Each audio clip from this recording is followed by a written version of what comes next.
Hello, everybody.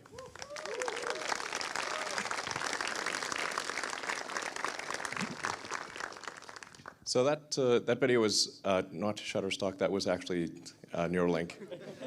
So that's actual video from the company. So if you want to get a sense for what it's like to work at Neuralink, that video is indicative of the atmosphere of Neuralink. It's an incredibly talented team, and you're going to hear a lot from them tonight. So we're going to actually go quite into depth on what we're doing, why we're doing, how we're doing it, and I'm just incredibly impressed with the caliber of talent at Neuralink.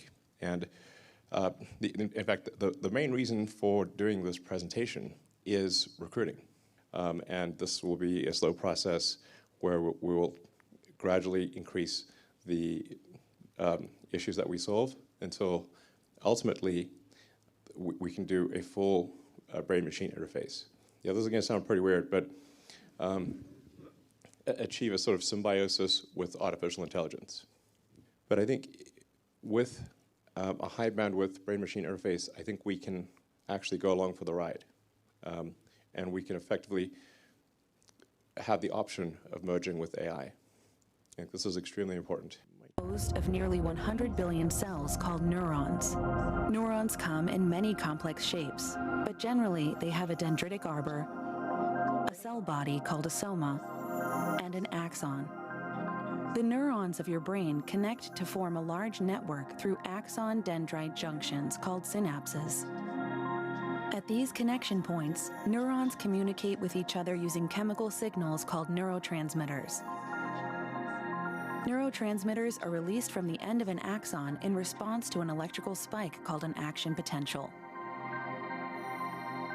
When a cell receives enough of the right kind of neurotransmitter input, a chain reaction is triggered that causes an action potential to fire, and the neuron to in turn relay messages to its own downstream synapses.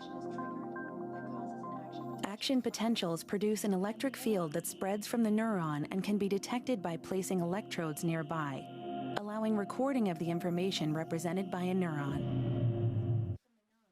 Our goal is to record from and stimulate spikes in neurons and do so in a way that is orders of magnitude more than anything that's been done to date, and safe and good enough that you can, it's not like a major operation. It's sort of equivalent to sort of a LASIK type of thing. So this is in contrast to the best FDA-approved system, which is like a Parkinson's deep brain stimulation thing, which would have on the order of 10 electrodes. So the system, even in version 1 that we're going to unveil today, is capable of 1,000 times more electrodes than the best system out there, and they're all read and write.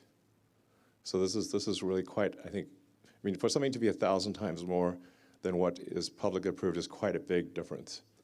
So there's very tiny threads that are about a tenth, roughly, of the cross-sectional area of a human hair. So they're extremely tiny threads.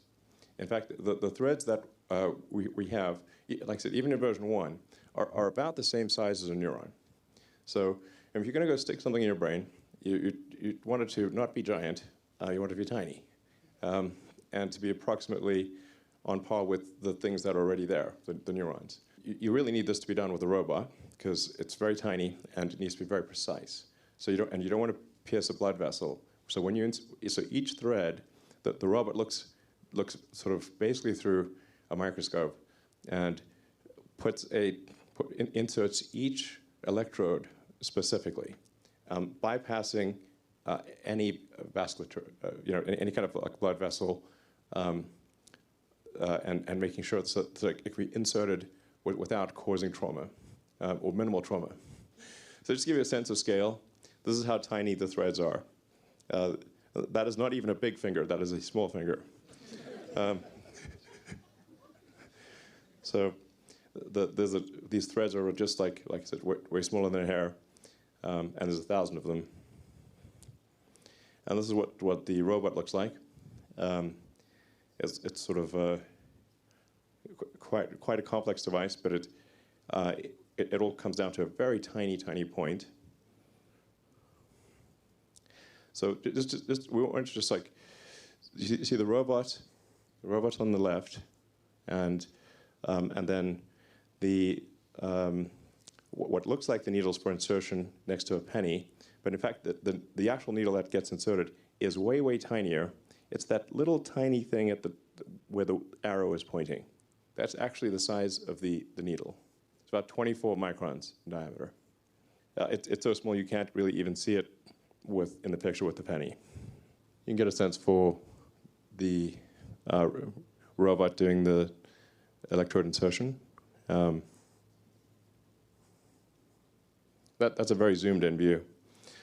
So they're all very, very tiny, and the robot is very selectively applying them very delicately. And then this is what the chip looks like. So action potentials. So each one of those represents one electrode. So there would be up to 10,000 of these lines. The operation on a per chip basis, it involves just a 2 millimeter incision, which is dilated to 8 millimeters, and then the chip is placed through that, and then it goes back to being 2 millimeters, and you can basically glue it shut. You don't even need a stitch. And then the interface to the chip is wireless. So you have no wires poking out of your head. Very, very important. So it's basically Bluetooth to your phone. Because we'll have to watch the App Store updates for that one. Make sure we don't have a driver issue. And we hope to have this aspirationally in a human patient before the end of next year. So this is not far. I'm Max Hodak. I'm the president of Neuralink. So I've wanted to build a neural interface has really been like a central goal of my life for basically as long as I can remember.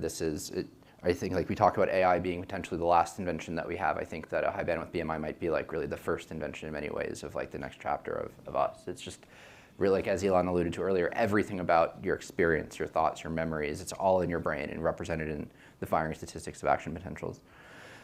We knew, as Elon mentioned, that whatever we built, we wanted it to be completely wireless. It had to be something that would last for a long period of time, not something that you'd have to take out at 2, 3, or 4 years in. This is a photo of some of the prototypes that we've gone through over that time. So we started on the far left. That's an entirely passive board that has 64 electrodes on it and connects to connectors that go to big external amplifiers. And then we added integrated electronics with our first custom chip. That's also 64 channels. And then there was a big leap to the device that Elon showed a photo of earlier. That has 3,072 electrodes in a fully implantable package with just a USB-C port coming out. And then we took a step back in channel count because remember we have to optimize safety, longevity, and bandwidth all together. And so in order to optimize some of those other things, we moved to an easier to manufacture system that has 1536 channels and a USB-C port. And those last two are the focus of the paper that we released today. And they taught us a lot about the architecture that we think was the basis for our first human product that we're calling N1. And the central component of that is the N1 sensor. It's a little hermetic package. When it's fully assembled, this is missing an outer mold. It's into an 8 millimeter diameter, 4 millimeter tall cylinder. Opening it up a little bit, you can see there's the thin film, which has the threads that Elon talked about, which is the wisp going off to the side. There's a hermetic substrate, and then that gets welded later to a package that goes over top, and that's mated to our custom electronics. And you really can't manipulate these with your hand. That part at the top is just a backing material that's surgical packaging. They're peeled off. The threads are peeled off that one at a time by the robot to place into the brain. And the first impetus for this is just you have to place these threads. You can't manipulate these threads. You need a robot. And then that grew into understanding where the blood vessels are and imaging into the tissue, and the surface of the brain moves because you're breathing and you have a heartbeat, and there's lots of complexity of dealing with this incredibly high entropy substrate. And so the N1 implant We can place, as Elon mentioned, many of these, possibly up to 10. In one hemisphere, for our first patients, we're looking at four sensors, 3 in motor areas and 1 in a somatosensory area. And that connects wirelessly through the skin to a wearable device that we call the Link, which contains a Bluetooth radio and a battery. It'll be controlled through an iPhone app. You won't have to go to a doctor's office and have them have an exotic programmer to configure it.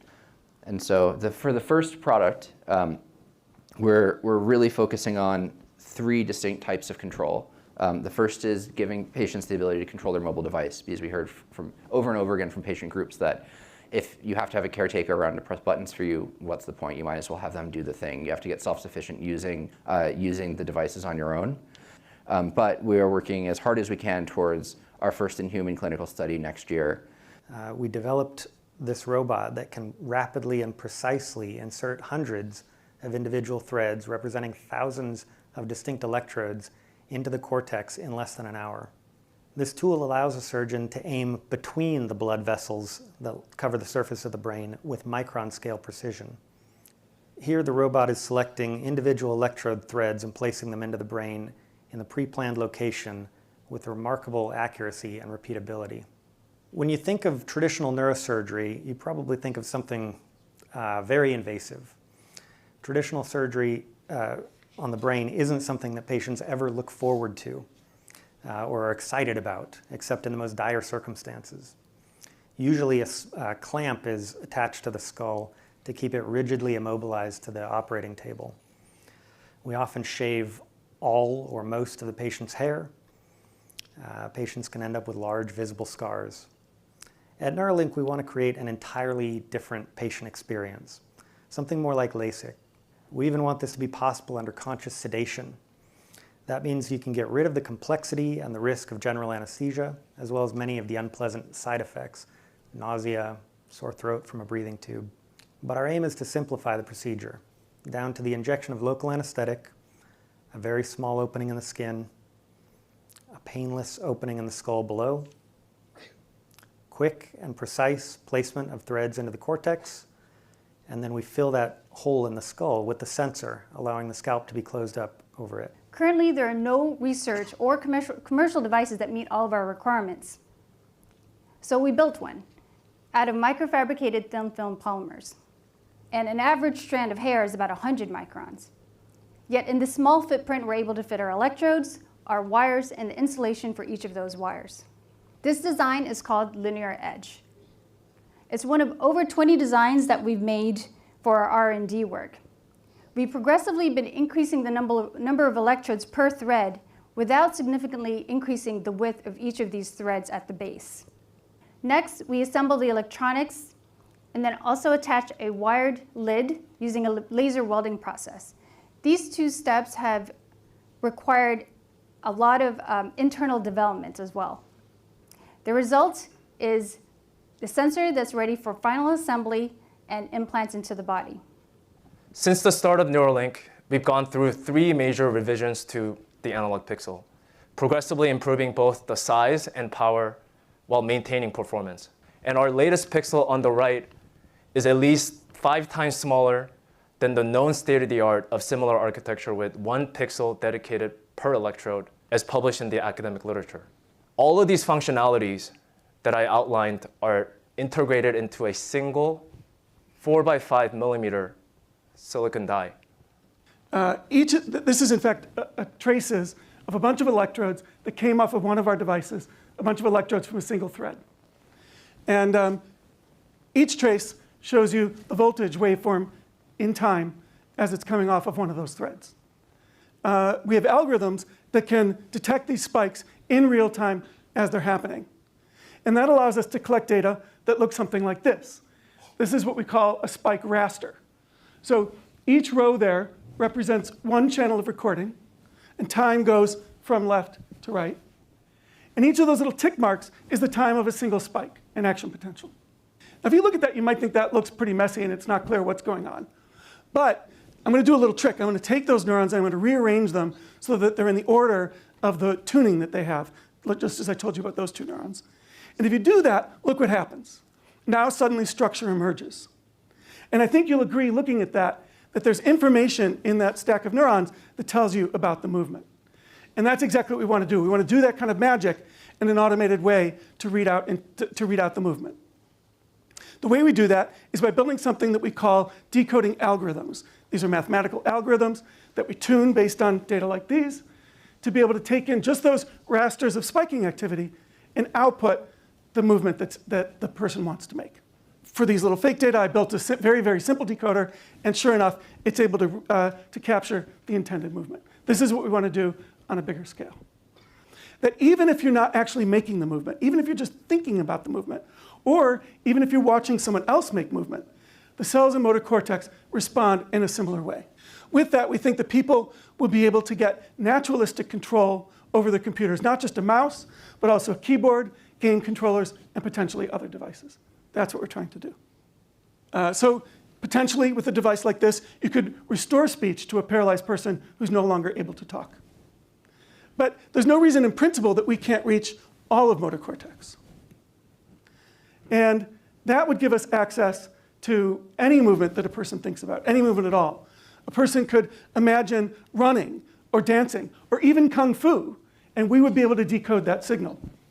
What Neuralink wants to do is to give people the ability to tap into those representations, to get better access to that information, both to repair broken brain circuits and also to ultimately give us better access to better connections to the world, to each other, and to ourselves.